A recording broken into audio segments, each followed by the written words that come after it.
এখানে আসছি। জামাই, এটা তো আপনি চাষ করতেছেন না? আমি নিজে চাষ। নিজে চাষ করতেছেন। আপনার নাম কি? আমার নাম মোহাম্মদ জালাল উদ্দিন। জালাল উদ্দিন। তো আপনি কি ফসল যে লাগাইছেন, এই যে ফসল দেখা যাচ্ছে, কি সুন্দর দেখা যাচ্ছে, মনোরম, দেখলে পুরো মনটা ভরে যাচ্ছে। তো আপনি কি খুশি হয়েছেন?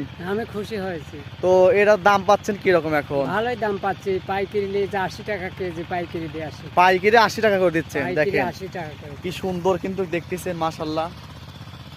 কতটুকু লাগাইছেন, কতখানি আপনি? 1 পোয়া জমি, 1 পোয়া জমি লাগাইছে। 1 পোয়াতে কত শতক হয়? 8%। 8 শতক। হয়তো বা অনেক জায়গা থেকে অনেকে দেখতে পারবেন, যে যার কারণে হয়তো বলতে পারবেন না, তারপরে বলতেছি 8.5 শতক জমিতে এই 8 শতক জায়গাতে এইটুকু চাষ করেছে। দেখেন কত সুন্দর দেখা যাচ্ছে, অনেক সুন্দর, অনেক সুন্দর দেখা যাচ্ছে। তো আমার জামাইয়ের কথা, সে